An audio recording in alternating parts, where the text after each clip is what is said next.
Doctor असीम गुप्ता अपने LNJP hospital में एक बहुत सीनियर डॉक्टर थे, एनेस्थेलॉजिस्ट थे। आईसीयू में उनकी ड्यूटी थी और कोरोना के पेशेंट्स का इलाज करने का उनकी ड्यूटी चल रही थी पिछले कुछ महीनों से। उनके सभी साथी बताते हैं कि कितनी शिद्दत के साथ और कितनी मेहनत के साथ वो पेशेंट्स की सेवा किया करते थे। कोरोना के मरीजों की सेवा करते करते 3 जून को उन्हें खुद कोरोना हो गया। अस्पताल में भर्ती हुए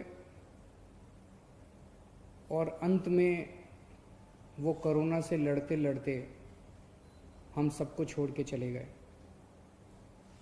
उनकी वाइफ भी डॉक्टर हैं। आज सुबह उनकी वाइफ से मेरी लंबी बात हुई। उनकी वाइफ को भी कोरोना हो गया था, लेकिन उनकी वाइफ कोरोना से बाहर निकल आई हैं और वो अब स्वस्थ हैं। हम सब प्रार्थना करते हैं कि डॉक्टर असीम गुप्ता की आत्मा को भगवान अपने चरणों में जगह दे। ऐसे लोगों की वजह से ही आज हम लोग कोरोना से लड़ पा रहे हैं। डॉक्टर असीम गुप्ता हम सब लोगों के लिए बहुत बड़ी प्रेरणा हैं और हम सब दिल्ली वासी और देशवासी उनकी इस सेवा को नमन करते हैं। दिल्ली सरकार उनके सम्मान में उनके परिवार को 1 करोड़ रुपए की सम्मान राशि देगी। उनकी जान की कोई कीमत नहीं है। ऐसे लोग देश की, इंसान की सेवा करते करते हंसते हंसते छोड़ के चले जाते हैं, लेकिन उनके जाने के बाद ये एक छोटी सी राशि है जो देश की तरफ से, लोगों की तरफ से, दिल्ली के लोगों की तरफ से उनके परिवार को दी जाएगी। कुछ दिन पहले तक, कुछ हफ्ते पहले तक दिल्ली में बेड्स की बहुत समस्या थी। लोग अस्पतालों के दर दर की ठोकरें खाते थे। अगर कोई घर में कोरोना से बीमार हो जाए तो एक अस्पताल से दूसरे अस्पताल, दूसरे से तीसरे अस्पताल, जिस अस्पताल में जाते थे सुनने को मिलता था कि बेड भरे हुए हैं, बेड भरे हुए हैं, बेड खाली नहीं है। मेरे पास बहुत फ़ोन आते थे। रात रात भर में जाग के लोगों के लिए अलग अलग अस्पतालों में बेड्स का इंतजाम करता था। पिछले 1 महीने में हम लोगों ने कई कदम उठाए जिसकी वजह से आज दिल्ली में बेड्स की कमी नहीं है। पर्याप्त मात्रा में बेड्स हैं। 13,500 अभी बेड्स हैं कोरोना के, और उनमें से केवल 6,000 भरे हुए हैं, 7,500 खाली हैं। तो बेड्स की कमी नहीं है। लेकिन पिछले कुछ दिनों से मैं देख रहा हूँ प्लाज्मा को लेके काफ़ी अफरा तफरी मची हुई है। अब मेरे पास खूब फ़ोन आ रहे हैं लोगों के। लोग कहते हैं जी हमारे फलाना मरीज बीमार है, उसको प्लाज्मा दिलवा दीजिए, इसको प्लाज्मा दिलवा दीजिए। और लोग दर दर की ठोकरें खा रहे हैं। बहुत ज़्यादा अफरा तफरी मची हुई है दिल्ली में। दिल्ली सबसे पहला राज्य था देश में। आप लोगों को याद होगा लगभग 2-2.5 महीने पहले मैंने बताया था कि हम लोग प्लाज्मा थेरेपी का ट्रायल कर रहे हैं। हमने प्लाज्मा थेरेपी का ट्रायल किया, 29 मरीजों के ऊपर किया। जो नतीजे आए वो काफ़ी उत्साहवर्धक थे।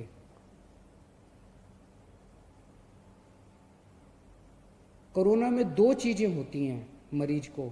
एक तो उसका ऑक्सीजन का लेवल कम हो जाता है। हमारा ऑक्सीजन का लेवल 95 होना चाहिए, ये अगर 90 पहुंच जाता है, 85 पहुंच जाता है, 80 पहुंच जाता है तो खतरनाक हो जाता है। तो एक तो ऑक्सीजन का लेवल कम हो जाता है और दूसरा रेस्पिरेशन का लेवल बहुत ज़्यादा बढ़ जाता है, सांस फूलने लगती है। रेस्पिरेशन का लेवल 15 होना चाहिए, ये 20 पहुंच जाता है, 25 पहुंच जाता है, 30 के ऊपर पहुंच जाता है। ये देखने में आया कि अगर प्लाज्मा दे दिया जाए तो ऑक्सीजन के लेवल में भी अच्छी बढ़ोतरी होती है और रेस्पिरेशन का लेवल भी गिर जाता है, कम हो जाता है। तो 29 पेशेंट्स को हमने दिया, उसके अच्छे नतीजे आए, उसे हमने केंद्र सरकार को सौंपा और उसके आधार पे केंद्र सरकार ने दिल्ली सरकार के अस्पतालों में भी और कई प्राइवेट अस्पतालों में भी प्लाज्मा थेरेपी करने की इजाज़त दी। अब प्लाज्मा थेरेपी की तो इजाज़त मिल गई, लेकिन प्लाज्मा कहाँ से आए? प्लाज्मा वो लोग दे सकते हैं जो अभी कोरोना जिनको हुआ और वो ठीक हो गए।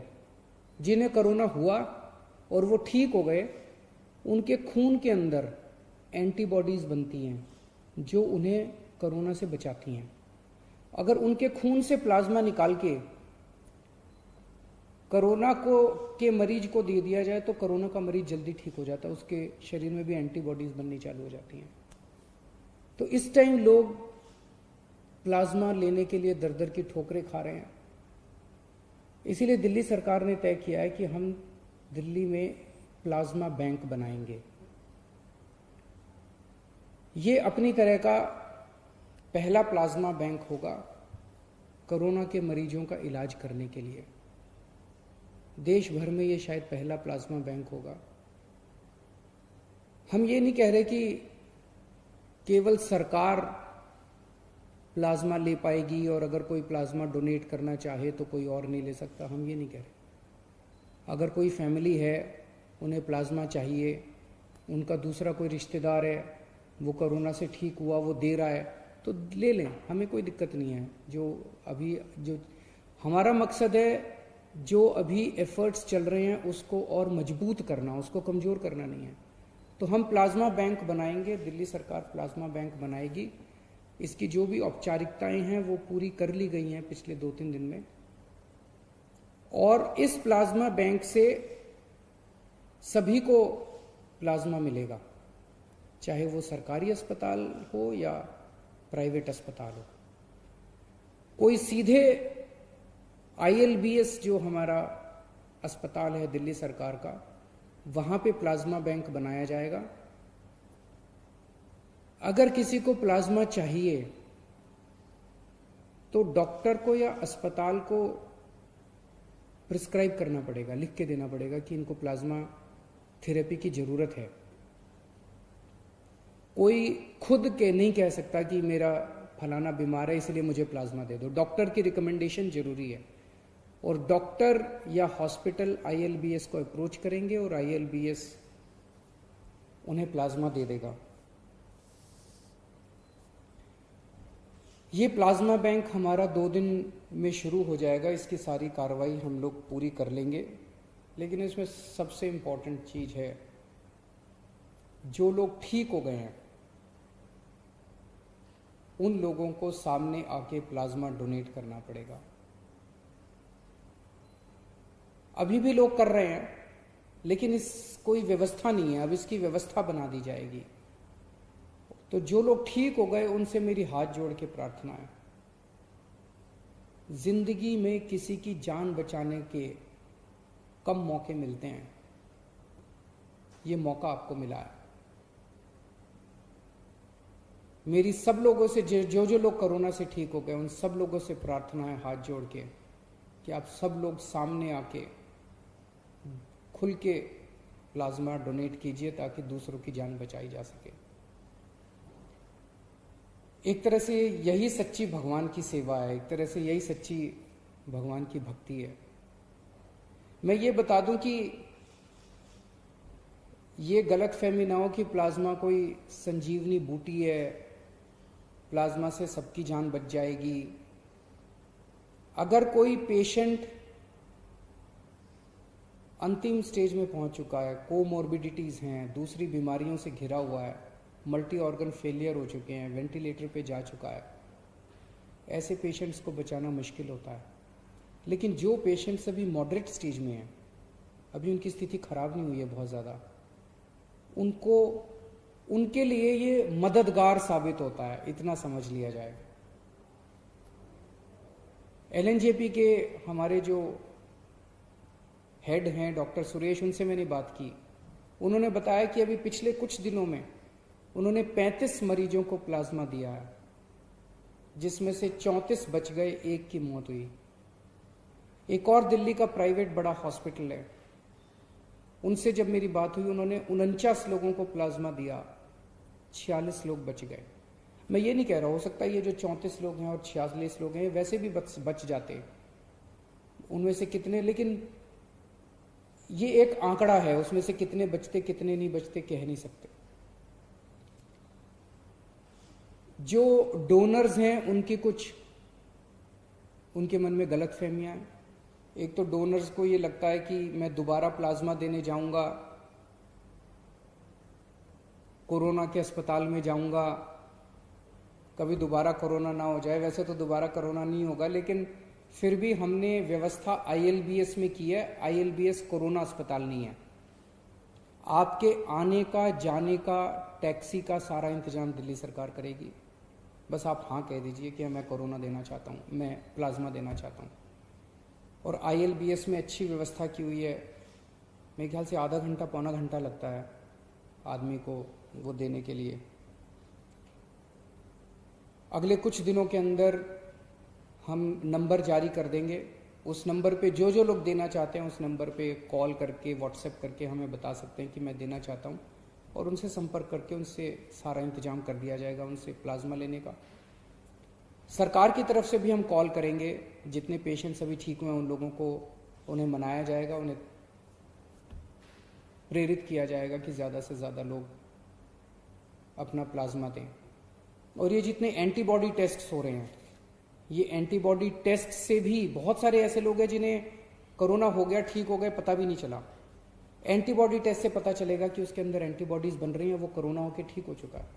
ऐसे भी बहुत सारे 52,000 लोग तो दिल्ली में भी रिकॉर्ड के मुताबिक ठीक हो चुके हैं, और इसके अलावा ढेरों लोग ऐसे होंगे जो कोरोना हुआ, ठीक हो गए, उन्हें पता नहीं चला। ऐसे सब लोगों को प्रेरित किया जाएगा ताकि वो ज़्यादा से ज़्यादा प्लाज्मा दें और हम और ज़्यादा से ज़्यादा लोगों की मदद कर सकें, उनकी जान बचा सकें। और इसमें सबसे अहम भूमिका मीडिया की होगी। इसमें कोई पार्टीबाजी नहीं, कोई राजनीति नहीं, हमें सबकी जान बचानी है, चाहे वो किसी भी धर्म का हो, किसी भी जात का हो, किसी भी पार्टी का हो। और सब में सब लोग आते हैं, तो उसमें पत्रकार भी आते हैं, उसमें सब तो मेरी मीडिया के साथियों से खास तौर से निवेदन है कि आप लोग भी कैंपेन चला के अपने अपने चैनल पे, अपने अपने मीडिया हाउस में ज़्यादा से ज़्यादा लोगों को प्रेरित करें कि वो लोग प्लाज्मा डोनेट करें और दूसरे लोगों की जान बचाएं। शुक्रिया।